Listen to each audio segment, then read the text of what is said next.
Ya, kabarnya juga dari kuasa hukum dan juga keluarga almarhum Yosua Huta Barat ini sudah ada pelaporan ke pihak kepolisian terkait perdatanya, karena pidananya kemarin kita juga sudah tahu ya vonis dari majelis hakim seperti apa ya. Kita akan berbincang mengenai hal ini, sudah ada dua narasumber, ada Bang Martin Lukas Simanjuntak, pengacara keluarga almarhum Yosua. Selamat pagi. Selamat pagi Mbak Rati, selamat pagi Mas Bayu. Kemudian ada Pak Cudri Stompul, pakar hukum Universitas Indonesia. Selamat pagi Pak. Selamat pagi Mbak Rati, Sehat Bayu, semua ya? selamat pagi, Alhamdulillah. Alhamdulillah. Bang Martin, kita penasaran, sebenarnya ya kemarin kan sudah ada ya jelas ya vonis mengenai hukuman Sambo CS terkait pidananya. Ya. Ini ada lagi pelaporan dari keluarga terkait perdatanya, termasuk ada dugaan pencurian uang. Sejauh ini seperti apa pelaporan yang dilakukan oleh keluarga almarhum?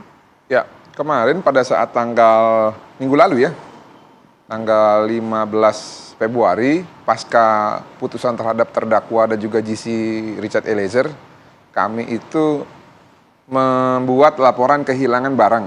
Ya, laporan kehilangan barang itu adalah barang-barang yang diketahui oleh keluarga korban dimiliki oleh Joshua sebelum kematiannya ya, di tanggal 8 Juli. Namun di dalam list barang bukti yang pernah diperlihatkan oleh penyidik maupun yang kami dengarkan melalui tuntutan ataupun dakwaan dan juga putusan pada saat di persidangan itu tidak termaksud dalam yang dibacakan. Nah, apa saja itu barang-barangnya? Ya, satu unit handphone Samsung S8, lalu jam tangan iPhone, lalu iPhone Pro Max 13, ya, laptop Asus kalau tidak salah, lalu pin emas dari pimpinan Polri, buku tabungan Bank BNI, dan sebagainya.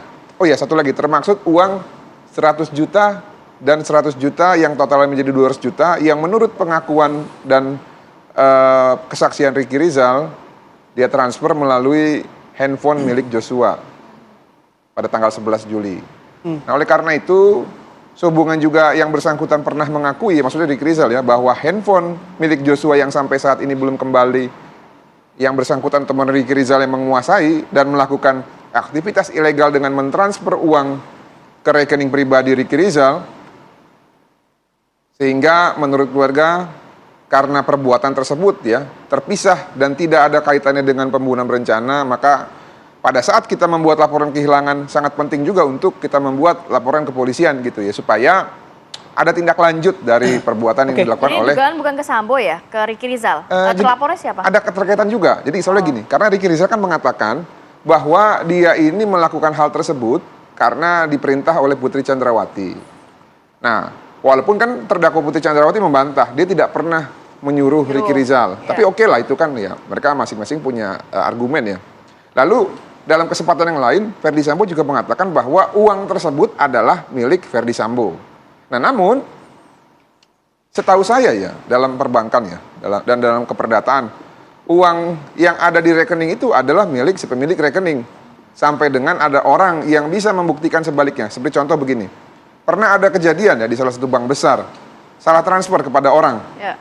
Nah, orang itu secara undang-undang perbankan harus mengembalikan, walaupun nominal tersebut ada di rekeningnya. Tapi siapa yang salah transfer itu harus bisa membuktikan bahwa uang tersebut memang milik dia yang salah transfer ataupun ada kesalahan-kesalahan tertentu. Nah, kemarin pada saat hari Jumat kami melakukan investigasi dan juga cek ya langsung ke banknya bahwa memang benar tidak ada satu rupiah pun uang yang terdaftar atas nama Verdi Sambo maupun Putri Chandrawati yang masuk ke dalam rekening tersebut.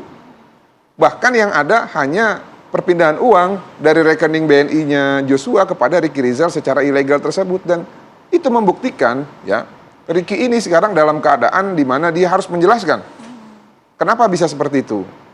Tapi sebenarnya kalau melihat dari mutasi rekening Joshua sendiri, ada nggak mungkin bulan-bulan kemarin begitu transfer antara Putri Chandrawati atau Verdi Sambo atau Ricky Rizal ke Joshua dan juga sebaliknya? Karena kan dikatakan Joshua sendiri juga memegang keuangan dari keluarga Verdi Sambo. Ya, untuk saat ini yang bisa saya sampaikan adalah uang masuk. Kalau uang keluar baru dua yang bisa saya jelaskan, karena ini kan mengenai rahasia perbankan. Tapi saya bisa pastikan menurut yang kami lihat dan kami amati dan kami cermati, tidak ada satu rupiah pun uang yang terdaftar atas nama Verdi Sambo ataupun Putri Chandrawati, baik secara transfer maupun secara setoran tunai. Nah, itu bisa membuktikan bahwa tidak ada 1 sen atau 1 rupiah pun uang mereka yang mereka klaim seperti yang mereka sampaikan di depan persidangan. Nah, penting buat kami karena perkara ini berbeda dengan 340 untuk melaporkan dalam tindakan hukum yang terpisah supaya kita jangan mengikuti ketidakcermatan orang-orang tertentu ya yang mengaku diperkosa tapi mencampur adukan dengan perkara pembunuhan. Kami tidak mau seperti itu, kami maunya profesional. Karena dalam Undang-Undang TPKS sendiri pun jelas bahwa kalau kita ngaku diperkosa, pasal 39 ayat 1 Undang-Undang 12 tahun 2002 harus segera melaporkan kepada penegak hukum. Oke, baik. Saya ke Pak Cudil. Pak, kalau memang apa yang tadi disampaikan oleh Bang Martin begitu ya, implikasi terhadap hukumnya seperti apa? Karena kan kita tahu Verdi Sambo CS sudah ada vonisnya, tapi ada laporan baru lagi dari Bang Martin dan kawan-kawan. Itu perkara yang berbeda ya. Jadi yang kasus selama ini kan mengenai pembunuhan gitu.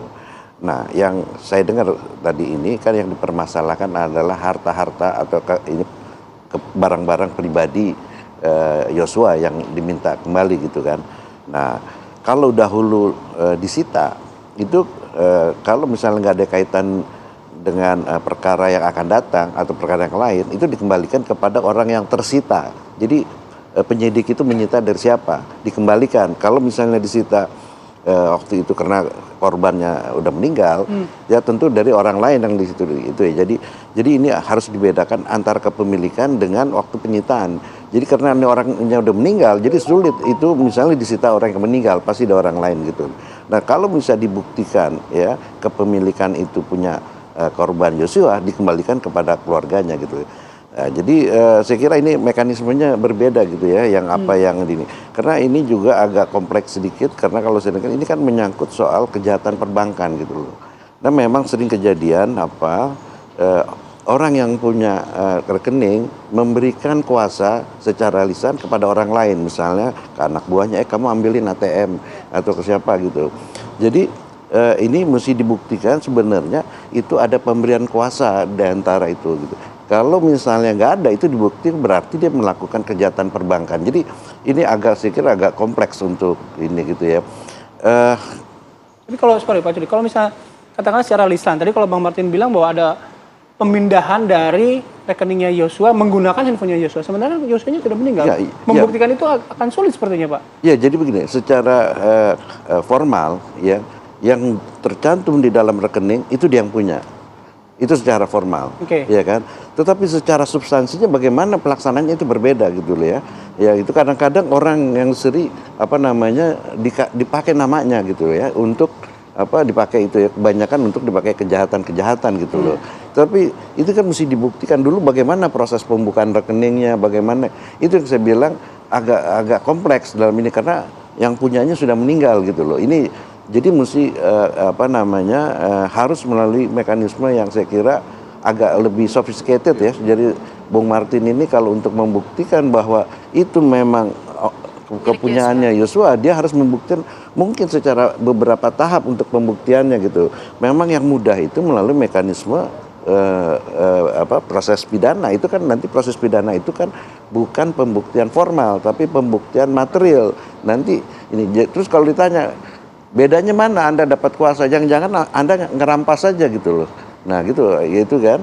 Nah, berbicara mengenai pembuktiannya nanti Pak Judo bisa melanjutkan lagi ya di segmen berikutnya ya Pak Edang, Mbak Martin juga. Kita harus jeda dulu sejenak, kita akan kembali usai yang satu ini.